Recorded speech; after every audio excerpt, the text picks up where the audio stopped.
ನಮಸ್ಕಾರ, BM ಟಿವಿಗೆ ಸ್ವಾಗತ. ನಾನು ಭಾಸ್ಕರ್ ಎಂ. ನಮ್ಮ ಮಾಧ್ಯಮದವ್ರ ಮುಖಾಂತರ ಏನು ತಿಳಿಸಾತೀವಪ್ಪ ಅಂದ್ರೆ, ಕೋಲಾರ ತಾಲೂಕಿನ ಮಸೂತಿ ಗ್ರಾಮದ ರೈತರ ಜಮೀನಿನಲ್ಲಿ ಏನು ವಿದ್ಯುತ್ ಮೇಲೈನ್ ಹಾದೋಗಿತ್ತು, ಅದು ಹಳಿದಾದ ತಕ್ಷಣ ಇವತ್ತು ಅದು ಹರಿದು ಬಿದ್ದ ಸುಮಾರು ನಮ್ಮ ಒಂದು 260 ಗಿಡಗಳು, ಒಂದು 200 ಅಬ್ಬೇವಿನ ಗಿಡ ಮತ್ತು 260 ಗಿಡ ಶ್ರೀಗಂಧ ಗಿಡ ಇವೆಲ್ಲ ಸಂಪೂರ್ಣ ಸುಟ್ಟೋಗ್ಯಾವು. ಇವತ್ತು ಎಸ್ಕಾಮ್ದವ್ರು ನಿರ್ಲಕ್ಷ್ಯದಿಂದ ಅದಕ್ಕಾಗಿ ಸುಟ್ಟು ಸುಮಾರು ಒಂದು 7-8 ದಿವಸ ಆದರೂ ಕೂಡ ಎಸ್ಕಾಮ್ ಅಧಿಕಾರಿಗಳು ಏನೂ ಇದಿಲ್ಲ, ಅದಕ್ಕೆ ರೆಸ್ಪಾನ್ಸರ್ ಇಲ್ಲ. ಅದಕ್ಕೆ ಇವತ್ತು ನಾವು ಜಿಲ್ಲಾಧಿಕಾರಿ ಅವರಿಗೆ ಮನವಿ ಮುಖಾಂತರ ಸಾಹೇಬ್ರ ನಮ್ಮ ರೈತರಿಗೆ ಪರಿಹಾರ ಕೊಡಿಸ್ಬೇಕು. ಯಾಕಂದ್ರೆ 8 ವರ್ಷದಿಂದ ಆ ಗಿಡಗಳನ್ನ ರೈತರು ಬೆಳೆಸೋತ ಬಂದಾರ. ಅದಕ್ಕಾಗಿ ಅವು ಖರ್ಚು ವೆಚ್ಚ ಸುಮಾರು ಮಾಡಿದ್ರು ಸಹಿತ ಇವತ್ತು ಒಂದು 3 ಕೋಟಿ ರೂಪಾಯಿ ಗಿಡಗಳ ಇವತ್ತು ಹಾನಿಯಾಗ್ಯಾವು. ಅದಕ್ಕೆ ಸೂಕ್ತವಾದ ಎಸ್ಕಾಮ್ ಅಧಿಕಾರಿಗಳ ಕಡೆದ ಮತ್ತು ಸರ್ಕಾರದ ಕಡೆಯಿಂದ ಅದಕ್ಕೆ ಪರಿಹಾರ ಕೊಡಿಸ್ಬೇಕಂತ ಬೇಡಿಕೆ ಇಟ್ಟು ಇವತ್ತು ಮನವಿ ಕೊಟ್ಟೆವು ಸಾಹೇಬ್ರ. ಇದನ್ನೇನಾದರೂ ಮಾಡಲಿಲ್ಲ ಅಂದ್ರೆ ಮುಂದಿನ ದಿನಮಾನದಾಗ ಉಗ್ರ ರೂಪದ ಹೋರಾಟ ಮಾಡ್ಬೇಕಂತೇಳಿ ಒಂದು ಎಚ್ಚರಿಕೆ ಕೂಡ ಆಗ್ತೀವಿ ಇವತ್ತೆಲ್ಲ. ಕಾರಣ ಏನ್ರಿ ಅದು ಸರ? ಕಾರಣ ಏನು ಅದು ಯಾವ್ದಕ್ಕೆ ಸರ್, ಇದು ಹೊಲ ರೈತರ ಜಮೀನಾಗ ಮೇಲೈನ್ ಹಾದು ಹೋಗೈತ್ರಿ, ವಿದ್ಯುತ್ ತಂತಿ ಹೈ ವೋಲ್ಟೇಜ್ ಸರ್.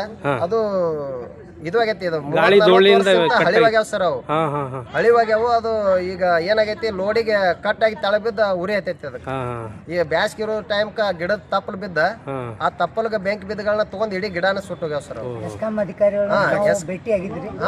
ಭೇಟಿ ಆಗ್ಯಾವ ಸರ್. ಅವ್ರ ಏನ ಹೇಳ್ತೇವೆ ಮಾಡ್ತೇವೆ ಇದನ್ನ ಹೇಳ್ಕೊತ ಹೊಂಟ್ರ ಸರ್. ಅದಕ್ಕೇನೋ ರೆಸ್ಪಾನ್ಸ್ ಇಲ್ಲ. ಒಂದು ಮನವಿ ಕೊಟ್ಟೇವ್ ಸರ್. ಹೊಲಕ್ ಬಂದೇವ್ರಿ ಸರ್, ಕೊಟ್ಟೇವ್ರಿ ಅವರಿಗೆ. ಅವ್ರ ಪ್ರತಿಕ್ರಿಯೆ ಹೇಳ್ತೇವೆ ಮಾಡ್ತೇವೆ ಇದನ್ನ ಹೇಳ್ಕೊತ ಹೊಂಟಾರಿ. ಯಾರು ಬರಾಕ್ ತಯಾರಿಲ್ಲ, ಸಂಬಂಧಪಟ್ಟ ಮ್ಯಾಗಿನ ಅಧಿಕಾರಿಗಳು ಅದಕ್ಕೆ ಯಾರು ಬರಾಕ್ ತಯಾರಿಲ್ಲ ಇನ್ನೂ ತನ. ಅದಕ್ಕಾಗಿ ಜಿಲ್ಲಾಧಿಕಾರಿಗಳ ಗಮನಕ್ಕೆ ತಗೊಂಡ್ಬಂದೇವ್ರಿ ಇವತ್ತು.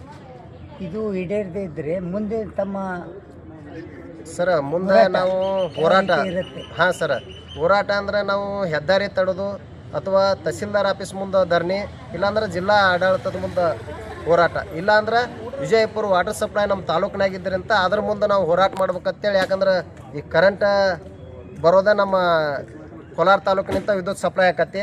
ಆ KB ಮುಂದೆ ನಾವು ಉಗ್ರವಾದ ಹೋರಾಟ ಮಾಡ್ಬೇಕಾಕತ್ತೇಳಿ ಮಾಧ್ಯಮದವ್ರ ಮುಖಾಂತರ ಅವ್ರಿಗೆ ಎಚ್ಚರಿಕೆ ಕೊಡತ್ತೀವಿ. ಎಷ್ಟು ಜನ ರೈತರಿಗೆ ಇದು ಆಗಿದ್ದಾರೆ ಸರ್? 2 ರೈತರಿಗೆ ಆಗೈತೆ ಸರ್ ಈ ಸಮಸ್ಯೆ. ಹ್ಞೂ ಸರ್, ಒಬ್ಬರು ರೈತರದ್ದು. ಅದ್ರ ಬಗ್ಗೆ ಪಂಚರಾಮ್ ಅದು ಏನೇ ಮಾಡಿಕೊಂಡು ಹೋದ್ರ ಸರ್? ಬಂದ್ ಬರೀ ನೋಡಿಗ್ಯಾರ ಸರ್. ಅದಕ್ಕೆ ಬರ್ಲಾರ್ಕ ಇವತ್ತು ಜಿಲ್ಲಾಧಿಕಾರಿ ಸಾಹೇಬ್ರಿಗೆ ಗಮನಕ್ಕೆ ತೊಗೊಂಬಂದೇವ್ರಿ ಇವತ್ತು. ಅವ್ರು ಯಾರು ಬರಾಕ್ ತಯಾರಿಲ್ಲ. ಜಿಲ್ಲಾಧಿಕಾರಿಗಳು ಸರ್ ಅವರು ಎಸ್ಕಾಮ್ದವ್ರಿಗೆ ತಕ್ಷಣ ಬರದ ಅದಕ್ಕೆ ಸಂಬಂಧಪಟ್ಟವ್ರು ಅಧಿಕಾರಿಗಳು ಕಳಿಸಿ ಅದನ್ನ ಏನೈತಿ ಏನಾಗೈತೆ ಅನ್ನೋದು ಎನ್ಕ್ವೈರಿ ಮಾಡಿಸಿ ಅದಕ್ಕೆ ಪರಿಹಾರ ಕೊಡಿಸುವಂಥದ್ದು ಮಾಡೋಣ ಅನ್ನುವಂಥದ್ದು ಒಂದು ಭರವಸೆ ಕೊಟ್ಟಾರ ಸರ್. Okay yes. ತಮ್ಮ ಹೆಸರೇ? ಸೋಮು ಬ್ರದರ್, ಕೋಲಾರ ತಾಲೂಕು ರೈಸಿಂಗದ. Okay, thank you. ನಮ್ಮ ಜಮೀನಲ್ಲಿ ಒಬ್ಬನ ಗಿಡ ಶ್ರೀಗಂಧ ಗಿಡ ಬೆಳೆಸಿದ್ದೆವು. ಅವು 8 ವರ್ಷ ಆಗ್ತದೆ, ಸುಮಾರು 8 ವರ್ಷ ತನಕ ಬೆಳೆಸಿದ್ವಿ. ಇನ್ನು 2-4 ವರ್ಷಿಗೆ ಅವು ಒಂದು ಗಿಡಕ್ಕೆ 2-3 ಲಕ್ಷ ರೂಪಾಯಿ ಕಿಮ್ಮತ್ತು ಆಗ್ತಿದ್ವು.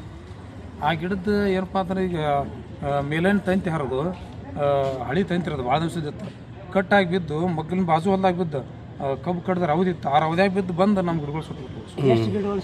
ಒಂದು 60 ಗಿಡ ಶ್ರೀಗಂಧ ಸುಟ್ಟವ್ರಿ, ಒಂದು 200 ಗಿಡ ಹೆಬ್ಬೆ ಸುಟ್ಟವು.